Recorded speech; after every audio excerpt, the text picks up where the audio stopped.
Hello friends, তোমরা নিশ্চয়ই খুব ভালো আছো। দেখো, আজকের ক্লাসে আমরা আলোচনা করব ক্লাস 9-এর মডেল অ্যাক্টিভিটি টাস্ক আগস্ট 2021 নিয়ে। এই মডেল অ্যাক্টিভিটি টাস্কটা এই আগস্ট মাসে নতুন। দেখো, এই মডেল অ্যাক্টিভিটি টাস্কের কোয়েশ্চেনটা তোমাদের সামনে রাখাই আছে, দেখতে পাচ্ছ নিশ্চয়ই। দেখো, প্রথম প্রশ্নটা কি বলেছে। প্রথমে 1 নম্বরে দিয়েছে এমসিকিউ, 4টে এমসিকিউ দিয়েছে। তার মধ্যে প্রথম এমসিকিউটা কি বলেছে, বলেছে একজন সবজি বিক্রেতা 20 টাকায় 10টি লেবু কিনে 20 টাকায় 8টি লেবু বিক্রি করেন, তার শতকরা লাভ হয়। তাহলে কি করছে, কেনার সময় 20 টাকায় 10টা লেবু কিনছে আর বিক্রি করার সময় 20 টাকায় 8টি লেবু বিক্রি করছে, তাহলে তার শতকরা কত টাকা লাভ হয়। 10টি লেবুর ক্রয় মূল্য কত বলে দিয়েছে, 10টি লেবুর ক্রয় মূল্য 20 টাকা। তাহলে আমরা কি বার করতে পারি, একটি লেবুর ক্রয় মূল্য কত, 20/10 টাকা সমান সমান কত, 2 টাকা। তাহলে একটা লেবুর ক্রয় মূল্য হচ্ছে 2 টাকা। এবার বিক্রি করার সময় সে কি করছে, বিক্রি করার সময় সে করছে 8টি লেবুর বিক্রয় মূল্য 20 টাকা। বিক্রি করার সময় সে কি করছে, 8টি লেবুর বিক্রয় মূল্য কত, 20 টাকা। 8টি লেবুর বিক্রয় মূল্য 20 টাকা। তাহলে একটা লেবুর বিক্রয় মূল্য বার করি। একটি লেবুর বিক্রয় মূল্য তাহলে কত হচ্ছে, 20/8 টাকা। কাটাকুটি করি, 4 দিয়ে কাটলে 5, 4 দিয়ে কাটলে 2, তাহলে হচ্ছে 2.5 টাকা। তাহলে একটা লেবুর ক্রয় মূল্য 2 টাকা, একটা লেবুর বিক্রয় মূল্য হচ্ছে 2.5 টাকা। তাহলে লাভ, অতএব একটি লেবু বিক্রি করে লাভ হয়, একটি লেবুতে লাভ হয় কত হয়, একটা লেবুতে লাভ 2.5 মাইনাস 2 টাকা, তাই তো। বিক্রয় মূল্য থেকে ক্রয় মূল্য বিয়োগ করলে লাভ পাবো। তাহলে সমান সমান কত, 0.50 টাকা। তাহলে একটা লেবুতে লাভ হয় কত, 0.50 টাকা। এবার কি বলেছে, লাভের শতকরা হার কত। অতএব লাভের হার, লাভের হার সূত্র কি, লাভ বাই ক্রয় মূল্য ইন্টু 100 টাকা। তাহলে লাভ হচ্ছে 0.50 বাই ক্রয় মূল্য কত, 2 ইন্টু 100 ইন্টু 100%। লাভ বাই ক্রয় মূল্য ইন্টু 100%। তাহলে কাটাকুটি করা যাক। এটাকে 50.50 আছে, এটাকে আমরা লিখতে পারি 50/100 ইন্টু 1/2 ইন্টু 100%। ঠিক আছে, 0.50টাকে লিখলাম 50/100 ইন্টু এই দুইটা যেমন ছিল 1-2 ইন্টু 100%। তাহলে কাটাকুটি করলে এখানে 100 কাটছে, এটা হচ্ছে 25, তাহলে কত হচ্ছে, সমান সমান 25%। তাহলে দেখো আমাদের অপশনটা কত হচ্ছে, আমাদের অপশন হচ্ছে একেরটা 25। ঠিক আছে, দেখো এবার করছি দুইয়ের অঙ্কটা। দুইয়ের অঙ্কটায় কি বলেছে, পি কিউ আর এস ট্রাপিজিয়ামের দুইটি তির্যক বাহু পিএস ও কিউআর এর মধ্যবিন্দু যথাক্রমে এক্স ও ওয়াই।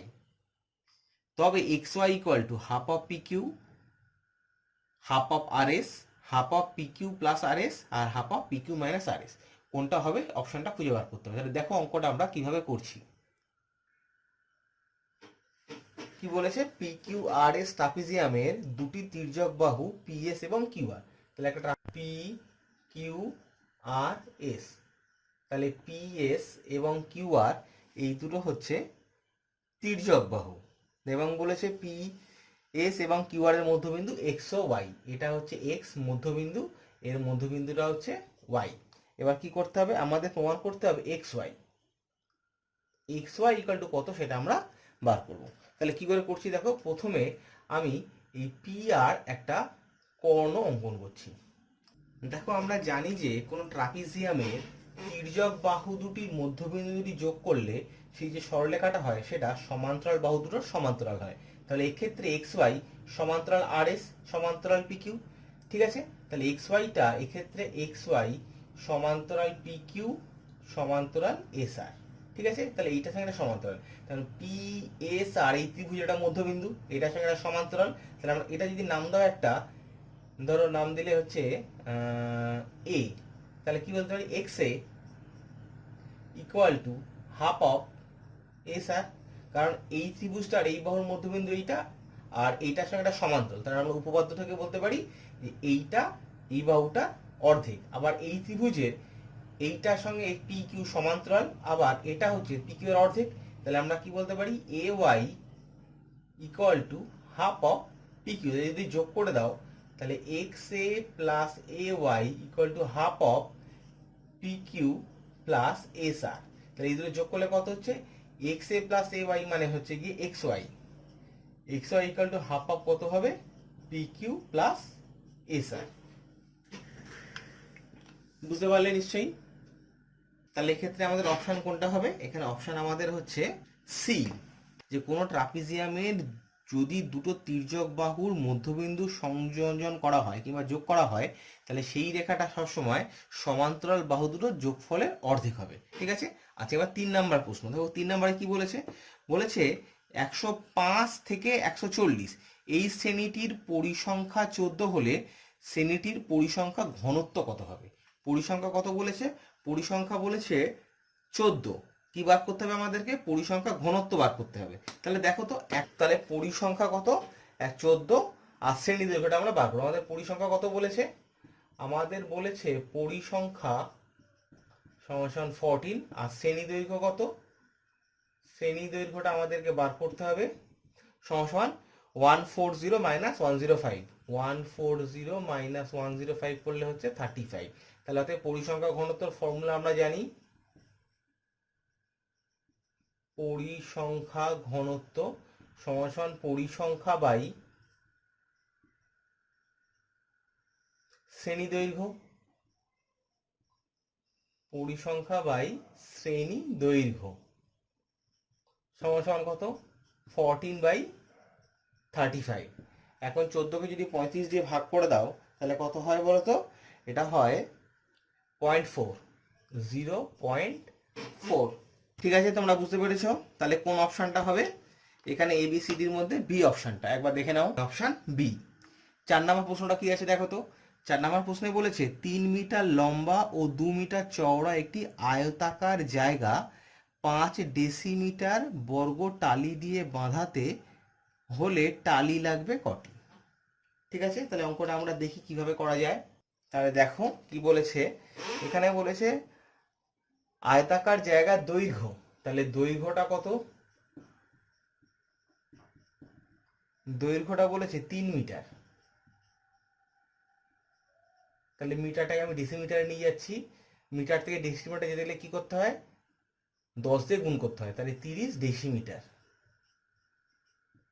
ঠিক আছে, প্রস্থ কত বলে দিয়েছে, প্রস্থ বলে দিয়েছে 2 মিটার সমান কত, 20 ডেসিমিটার। আমি ডেসিমিটার নিয়ে চলে গেলাম। তাহলে ক্ষেত্রফল কত, তাহলে ক্ষেত্রফল হচ্ছে 30 × 20। আমরা জানি আয়তক্ষেত্রের ক্ষেত্রফল কত, দৈর্ঘ্য ইন্টু প্রস্থ, এত বর্গ ডেসিমিটার। এটা হচ্ছে আমাদের ক্ষেত্রফল। এবার বলেছে যে টালিগুলো দিয়ে ঢাকতে হবে, এক একটা টালি কত, 5 ডেসিমিটার বর্গ টালি দিয়ে। ঠিক আছে, তাহলে একটি টালির ক্ষেত্রফল, একটি টালির ক্ষেত্রফল কত, সমান 5 × 5 বর্গ ডেসিমিটার। ঠিক আছে, অতএব টালির সংখ্যা, টালির সংখ্যা কি হবে দেখো, টোটাল জায়গাটার ক্ষেত্রফল হচ্ছে এইটা, আর একটা টালি কতটা জায়গা ঢাকতে পারে, এতটা জায়গা ঢাকতে পারে। তাহলে মোট কটা টালি লাগবে, এইটাকে এটা দিয়ে ভাগ করলেই পেয়ে যাবো। তাহলে 30 × 20/5 × 5, কাটাকুটি করি, 5, এটা 4, তাহলে অ্যান্সার কত হচ্ছে 24টি টালি। নিশ্চয়ই বুঝতে পেরেছি অঙ্কটা। আচ্ছা, এবার চলে আসো, আমরা প্রশ্নে ফিরে আসছি আবার। 3 মিটার লম্বা 2 মিটার চওড়া আয়তাকার জায়গা 5 ডেসিমিটার বর্গ টালি দিয়ে বাঁধাতে টোটাল 24টি টালি লাগবে। হয়ে গেছে। আচ্ছা, এবার আমরা চলে আসছি 2 এর দাগের অঙ্কে। দেখো 2 এর দাগের অঙ্কগুলো দেখো। প্রথম অঙ্কটা কি বলেছে, বলেছে এগুলো সব ট্রু ফলস। এবিসি সমকোণী ত্রিভুজের কোণ বিএসি ইকুয়াল টু 90 ডিগ্রি এবং বিসি এর মধ্যবিন্দু ডি হলে AD equal to half of BC. দেখা যাক, এটা যেটা বলি সেটাকে ছবি আঁকি, তারপর ঠিক না ভুল আমরা দেখব। দেখো ছবিটা কি বলেছে, এবিসি সমকোণী ত্রিভুজের বিএসি কোণ 90 ডিগ্রি। এটা সমকোণী ত্রিভুজ আঁকলাম।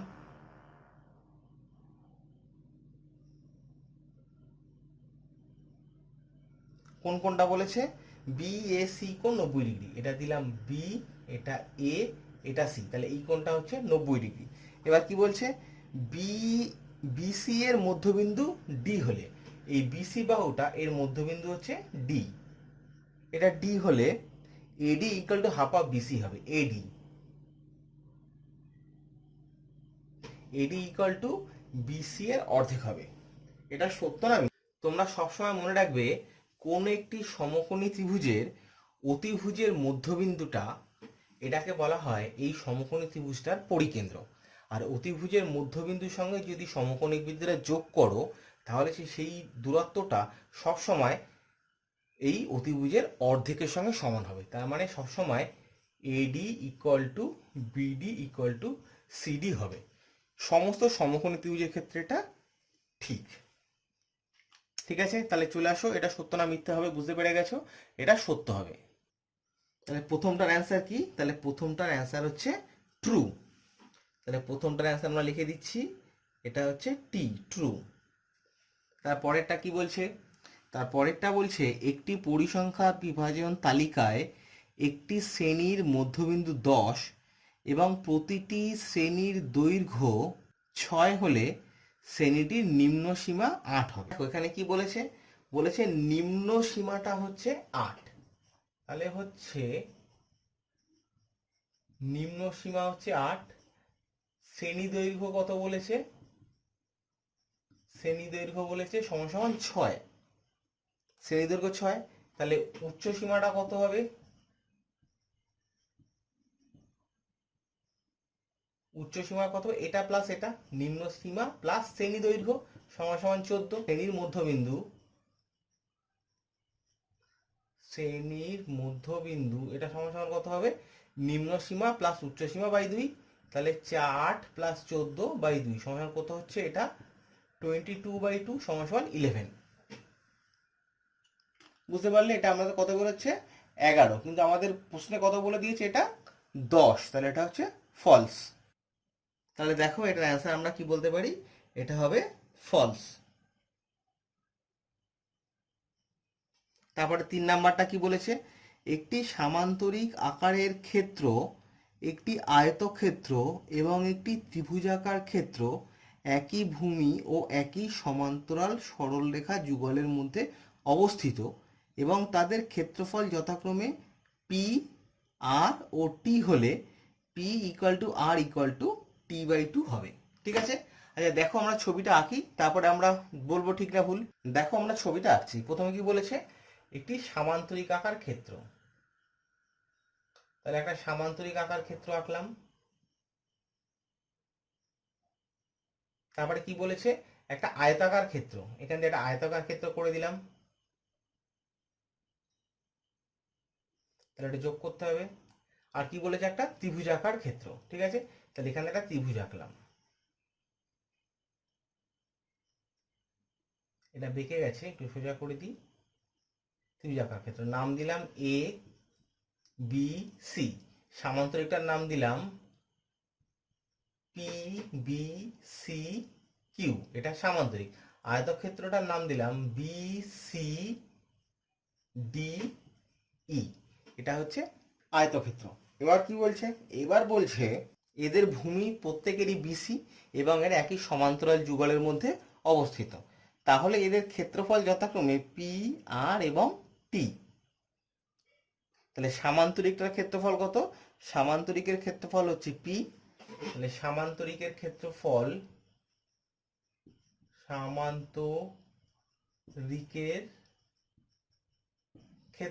বলেছে পি। তারপরে বলেছে রেক্ট্যাঙ্গেল, আয়তক্ষেত্রের ক্ষেত্রফল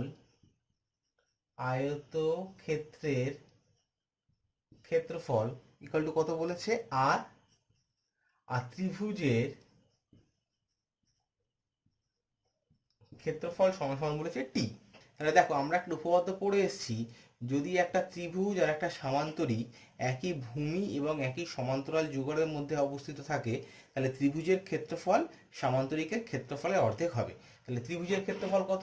ত্রিভুজের ক্ষেত্রফল টি, তাহলে টিটা হবে কত? সামান্তরিকের ক্ষেত্রফল অর্ধেক, সামান্তরিকের ক্ষেত্রফল কত? পি, তাহলে পি/টু।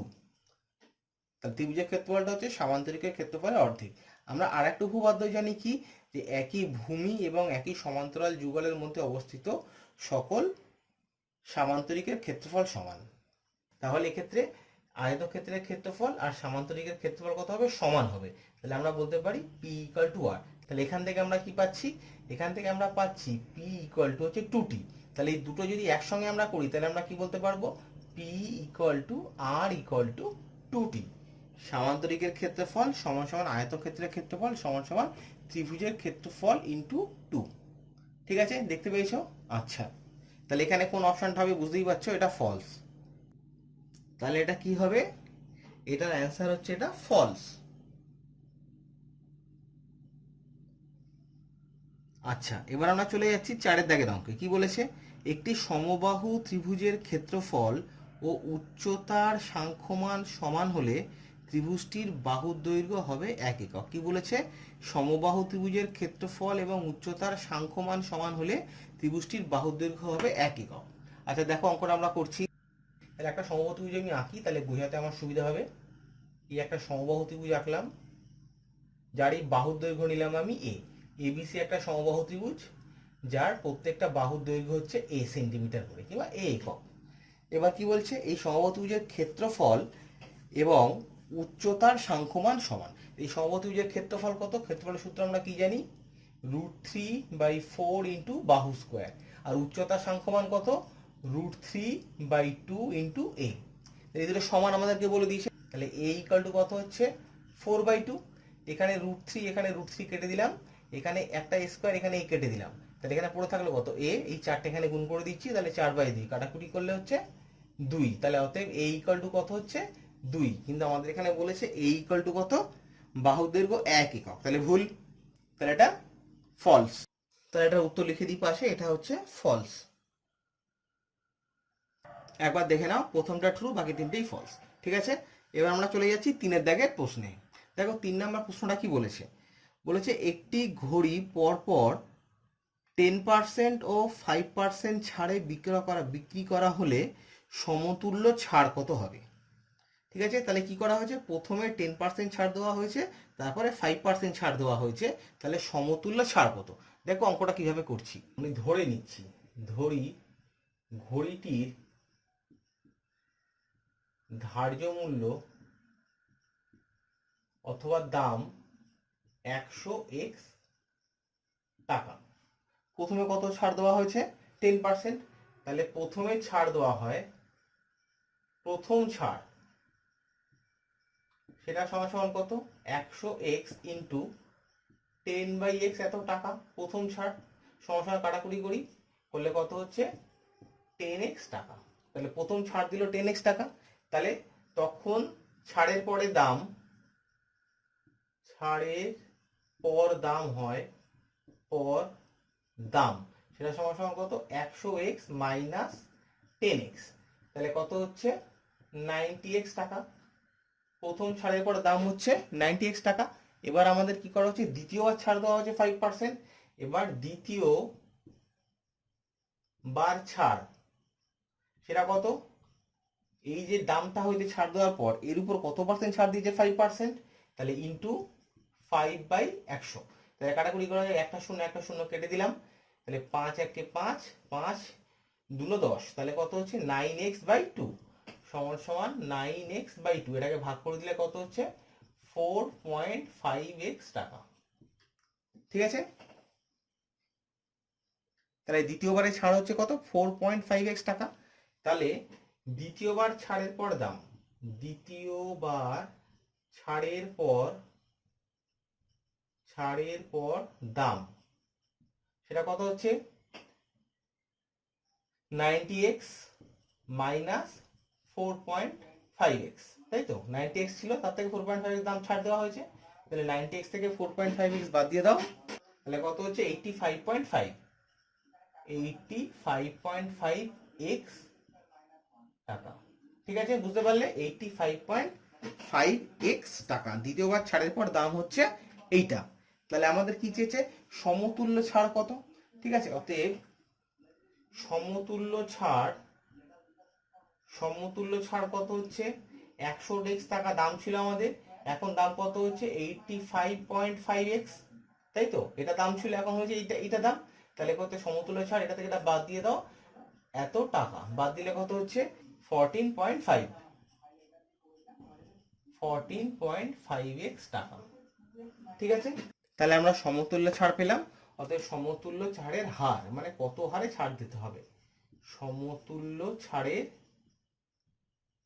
হার সেটা কত, সেটা হচ্ছে 14.5x বাই 100x ইন্টু 100%। তাহলে কাটাকুটি করলে কত হচ্ছে, এখানে দেখা হচ্ছে কাটাকুটি করলে 14.5%। তাহলে সমতুল্য ছাড় কত হচ্ছে 14.5%। এবার দেখো 3-2 অঙ্কটা করছি। কি বলেছে, একটি বৃত্তের ব্যাসের দৈর্ঘ্য এবং একটি বর্গক্ষেত্রের বাহুর দৈর্ঘ্য সমান হলে তাদের পরিসীমার অনুপাত কত। ঠিক আছে, তাহলে কি বৃত্তের ব্যাসের দৈর্ঘ্য, তাহলে ধরি বৃত্তের ব্যাসার্ধটা হচ্ছে x একক, ধরি বৃত্তের ব্যাসার্ধ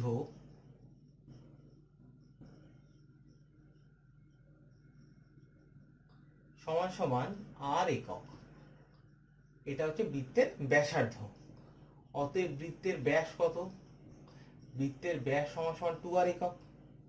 ঠিক আছে, তাহলে বৃত্তের পরিসীমা কত, অতএব বৃত্তের পরিসীমা সূত্র কি জানি আমরা, 2πr একক। বৃত্তের পরিসীমা হচ্ছে 2πr একক। এখানে কি বলেছে, বৃত্তের ব্যাসের দৈর্ঘ্যের সঙ্গে বর্গক্ষেত্রের বাহুর দৈর্ঘ্য সমান। অতএব বর্গক্ষেত্রের বাহুর দৈর্ঘ্য, বর্গক্ষেত্রের বাহুর দৈর্ঘ্য সেটা সমান সমান কত, 2r একক। কারণ 2r কেন, কারণ এর ব্যাসটা হচ্ছে 2r, বাহুর দৈর্ঘ্য 2r এর সঙ্গে সমান। তাহলে বর্গক্ষেত্রের বাহুর দৈর্ঘ্য কত, 2r। এবার কি বলেছে, বলেছে পরিসীমা, অতএব বর্গক্ষেত্রের পরিসীমা সমান সমান কত, আমরা জানি 4 ইন্টু বাহুর দৈর্ঘ্য, তাহলে 4 ইন্টু 2r একক সমান সমান 8r একক। তাহলে বর্গক্ষেত্রের বাহুর পরিসীমা কত, 8r একক। এবার কি বলেছে, তাদের পরিসীমার অনুপাত নির্ণয় করো। অতএব বৃত্তের পরিসীমা কিংবা বৃত্তের পরিধি, অতএব বৃত্তের পরিধি ইস টু বর্গক্ষেত্রের পরিসীমা, বৃত্তের পরিসীমাটাকে পরিধি বলা হয়, সমান সমান কত, এই বৃত্তের পরিধি কত বেরিয়েছে 2πr, 2πr is to 8r। তাহলে কাটাকুটি করা যাক, 2r দিয়ে ভাগ করে দিলাম, তাহলে পাই ইস টু 2r দিয়ে ভাগ করে দিলে 4, পাই ইস টু 4। পাই মানে আমরা কত জানি, পাই মানে আমরা জানি 22/7 ইস টু 4। তাহলে কাটাকুটি করলে কত হচ্ছে, এটা 22/28, এই 7 দিয়ে দুটিকে গুণ করে দিলাম। এবার আমি 2 দিয়ে ভাগ করে দিচ্ছি, তাহলে 11/14 অথবা 11/14। এবার দেখো 3-3 অঙ্কটা আমরা করছি। কি বলেছে, বলেছে একটি গ্রামের 33টি দোকানের দৈনিক লাভের তালিকা নিচে দেওয়া হলো। 33টি দোকানে দৈনিক যে লাভ হচ্ছে টাকায়, তার তালিকা দেওয়া হয়েছে একটা। এই তালিকাটা কি বলেছে দেখতে পাচ্ছ নিশ্চয়ই, তথ্যটির আয়তলেখ অঙ্কন করো। ঠিক আছে, আয়তলেখ আমরা অঙ্কন করব। কিভাবে অঙ্কন করব সেটাকে দেখো। প্রথমে আমরা দুটো অক্ষ টানছি, একটা টানছি এক্স অক্ষ, একটা টানছি ওয়াই অক্ষ। এটা যে ওয়াই অক্ষ, আর এটা আমরা টানছি এক্স অক্ষ। ঠিক আছে, এটা হচ্ছে এক্স আর এই অক্ষটা হচ্ছে ওয়াই অক্ষ।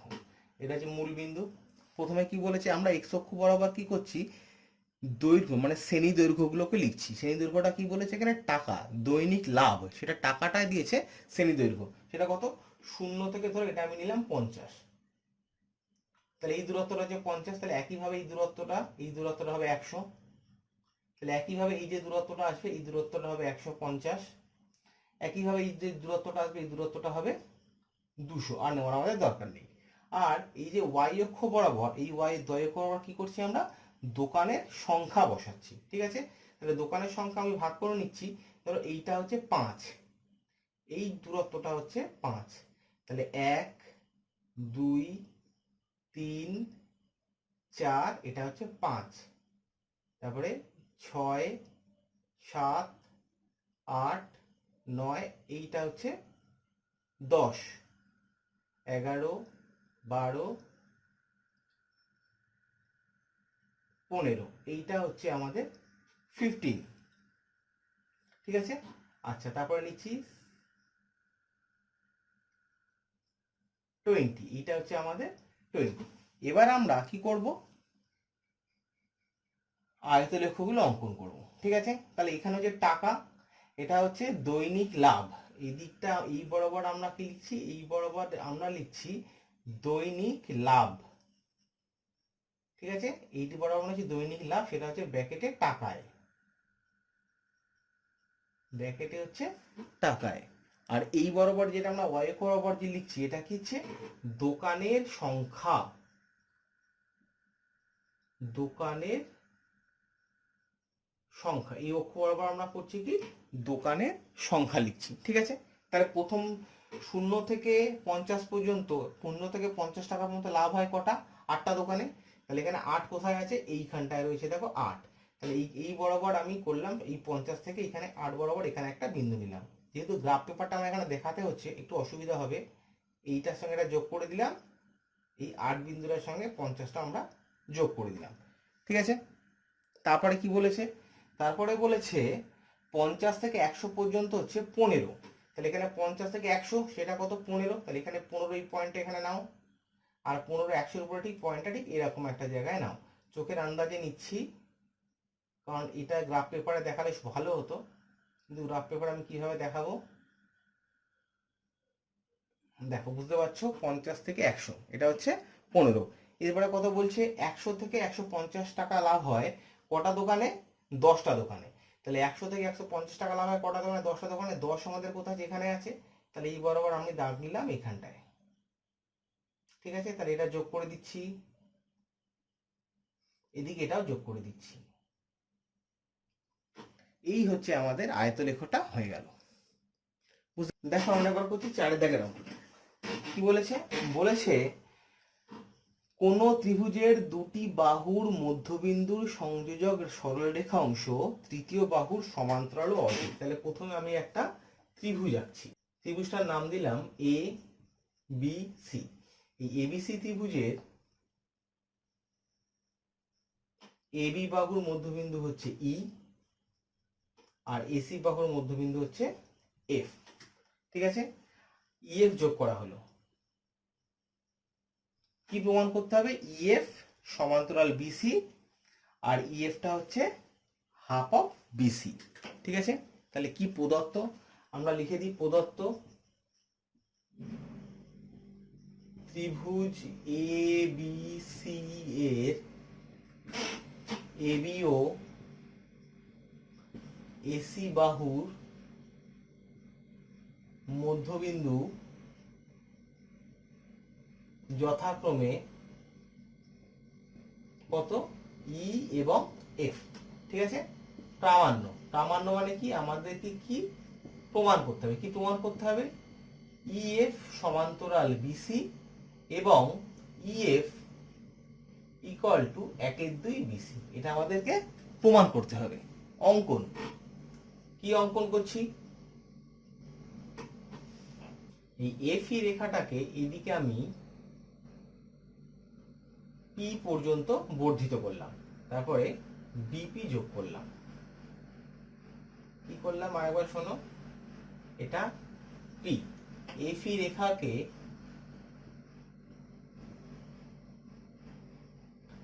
পি পর্যন্ত বর্ধিত করা হলো,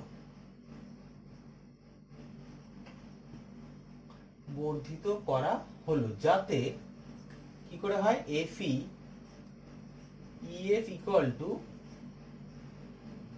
পি হয়, ঠিক আছে। আচ্ছা, এবার হচ্ছে আমাদের প্রমাণ। দেখো প্রমাণ কিভাবে আমরা করছি, দেখো এবার আমরা প্রমাণ করছি কিভাবে। প্রথমে এই দুটো ত্রিভুজ নিচ্ছি, এ ই এফ, ত্রিভুজ এ ই এফ এবং ত্রিভুজ বি পি ই এ, এই দুটো ত্রিভুজের মধ্যে দেখো এই বাহুটার সঙ্গে এই বাহুটা সমান কেন? অঙ্কন অনুসারে। তাহলে পি সমান সমান ইএফ, পি সমান সমান ইএফ। কেন? এটা হচ্ছে অঙ্কন অনুসারে, অঙ্কনানুসারে। 2 নাম্বার কত? এই কোণটার সঙ্গে এই কোণটা সমান কোণ, বিপরীত কোণ। তাহলে পিইবি কোণ ইকুয়াল টু এইএফ কোণ। এইএফ কোণ কেন সমান? কারণ যেহেতু বিপরীত কোণ। 3 নাম্বার কত? বিই সমান সমান এই, কারণ যেহেতু ই মধ্যবিন্দু আমাদের কেন প্রদত্ত। আচ্ছা, এটা প্রদত্ত লিখলেও হতো, আমি ই মধ্যবিন্দু লিখে দিলাম। ঠিক আছে, তাহলে আমরা কি বলতে পারি? অতএব এই দুটো ত্রিভুজ সর্বসম। ত্রিভুজ এ ই এফ সর্বসম ত্রিভুজ বিপিই। তাহলে আমাদের দুটো ত্রিভুজ সর্বসম প্রমাণ হয়ে গেল। তাহলে আমরা কি বলতে পারি? দুটো ত্রিভুজ সর্বসম হয়ে গেলে অনুরূপ অংশগুলো সমান। তাহলে অতএব আমরা কি বলতে পারি? এই বাহুটার সঙ্গে এই বাহুটা সমান, তাহলে পিবি ইকুয়াল টু এফ। অতএব পিবি ইকুয়াল টু এফ, এবং এই কোণটার সাথে এদিকের এই কোণটা সমান, মানে পিবিই কোণ, মানে এই কোণটা পিবিই কোণ সমান সমান ইএএফ কোণ। ইএএফ কোণ কেন সমান? এই দুটো একসঙ্গে আমি বলতে পারি কেন সমান, কারণ সর্বসম ত্রিভুজের অনুরূপ অংশ, সর্বসম ত্রিভুজের অনুরূপ অংশ। দুটো ত্রিভুজ যদি সর্বসম হয়ে যায় তাহলে সমান সমান বাহুর বিপরীত কোণ সমান সমান হবে, আর সমান সমান কোণের বিপরীত বাহু হচ্ছে সমান হবে। ঠিক আছে, একটুখানি ক্যামেরাটা সরিয়ে দিচ্ছি। আচ্ছা, তাহলে এবার দেখো এই দুটো আমরা সমান পেয়ে গেছি, কিন্তু এই দুটো কোণ পিবিই আর ইএএফ, এই দুটো কোণ কিন্তু একান্তর কোণ। কিন্তু পিবিই এবং ইএএফ একান্তর। কারণ দেখো এইটাকে এই সরলরেখাটা ছেদ করার ফলে এই দুটো কোণ সমান হয়েছে। তাহলে আমরা কি বলতে পারি? এই কোণটা একান্তর কোণ। তাহলে আমরা পেয়ে গেলাম কত? পিবি সমান্তরাল এফ। পিবি সমান্তরাল এফ। ঠিক আছে, তাহলে আমরা কি বলতে পারি? অর্থাৎ পিবি সমান্তরাল এফসি। পিবি সমান্তরাল এফসি, এটা যদি এটার সঙ্গে সমান্তরাল হয় তাহলে এটা এটার সঙ্গে সমান্তরাল হবে, কারণ এটা তো একটাই রেখা, তাহলে এটার সঙ্গে এটা সমান্তরাল আমরা পেয়ে গেলাম। আবার দেখো আমরা কি জানি? PB equal to F. এই যে আমরা পিবি ইকুয়াল টু এফ পেয়েছি, দেখো এখানে যেহেতু পিবি ইকুয়াল টু এফ এবং আমরা জানি AF equal to FC, AF equal to FC, তাহলে আমরা কি বলতে পারি? PB equal to FC. PB equal to FC. তাহলে পিবিসিএফ এই চতুর্ভুজের এই বাহুটার সঙ্গে এই বাহুটা সমান, আবার এই বাহুটার সঙ্গে এই বাহুটা সমান্তরাল, মানে এক জোড়া বিপরীত বাহু সমান ও সমান্তরাল। তাহলে এখন চতুর্ভুজ পিবিসিএফ এর কি কি সমান দেখো তো? PB equal to FC, PB equal to FC and PB সমান্তরাল এফসি, তাই তো? তাহলে আমরা কি বলতে পারি? অতএব পিবিসিএফ সামান্তরিক। এটা যদি সামান্তরিক হয়ে যায় তাহলে আমরা কি বলতে পারি? পিএফ সমান্তরাল বিসি। অতএব পিএফ সমান্তরাল বিসি, অর্থাৎ ইএফ সমান্তরাল বিসি। ইএফ সমান্তরাল বিসি, এটা হচ্ছে আমাদের প্রথম প্রমাণটা হয়ে গেল, ইএফ সমান্তরাল বিসি। এবার আমাদের কি প্রমাণ করতে হবে? EF equal to half of BC. দেখো এখন আমরা প্রমাণ করব EF equal to half of BC. ঠিক আছে, PF equal to BC, P F equal to BC. কেন? কারণ এটা সামান্তরিকের বিপরীত বাহু সমান। আবার পি এফটাকে আমরা কি লিখতে পারি? PE plus EF or PE plus EF equal to হচ্ছে বিসি। আবার দেখো এখানে পিই আর ইএফ এটা তো সমান, কারণ এটা তো এই বাহুটার মধ্যবিন্দু, এইটা সমান, এটা তো বর্ধিত করা হয়েছিল। তাহলে আমরা কি লিখতে পারি? 2EF equal to BC. তাহলে বলতে পারি অতএব ইএফ ইকুয়াল টু 1/2 বিসি। তাহলে এটা আমাদের 2 নাম্বার প্রমাণটা হয়ে গেল। EF equal to 1/2 BC. একটু দেখে নাও, তোমরা নিশ্চয়ই বুঝতে পেরেছো। ঠিক আছে, এটা আমাদের হয়ে গেল ক্লাস 9-এর মডেল অ্যাক্টিভিটি টাস্কটা, এটা যেটা আগস্ট মাসে দেওয়া হবে। তোমরা অঙ্কগুলো খুব ভালো করে বুঝে নাও, অঙ্কগুলো খুব ভালো করে খাতায় করে রাখবে। যদি কোথাও কোনো সমস্যা হয়, বুঝতে অসুবিধা হয়, তাহলে কমেন্ট বক্সে লিখে জানাবে। তোমরা যারা নতুন তারা আমার চ্যানেলটা সাবস্ক্রাইব করে নাও। কোনো অসুবিধা হলে কমেন্ট বক্সে লিখবে। সবাই খুব ভালো থাকবে।